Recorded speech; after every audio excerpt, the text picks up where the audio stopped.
দান বাক্সা সরিয়ে ফেলো। আর হ্যাঁ, কেউ এই মসজিদে দান করবে না। এই মসজিদে শুধু আমি একাই দান করব। যদি কেউ দান করতে আসে এরপরও, তাহলে তার হাত কেটে ফেলবো আমি। আরে নবাব সাহেব, এটা কি বললেন আপনি? আমরা চাঁদা দিলেও নি আমাদেরকে মেরে ফেলবে? আমি একা দান করবো, আর আমার একার টাকা দিয়ে মসজিদ হবে। তোমাদের এই সামান্য টাকা দিয়ে কখনোই মসজিদ হবে না। যাও এখান থেকে, যাও, তাড়াতাড়ি যাও।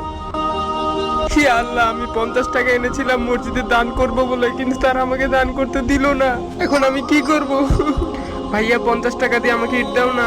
50 টাকা দিয়ে 2টা ইট পাবে। ঠিক আছে, দিয়ে দেন।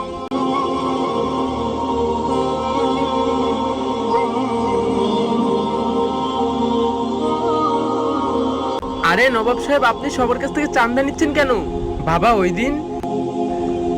আরে এটা কি করে এই গরিব বাচ্চা মসজিদটা বানিয়ে ফেললো? এই বাচ্চা মসজিদে 2টা ইট দান করেছে, আর এই বাচ্চার কান্না আল্লাহ সহ্য করতে পারে না। আর তুমি মানুষদের সাথে অন্যায় করেছো।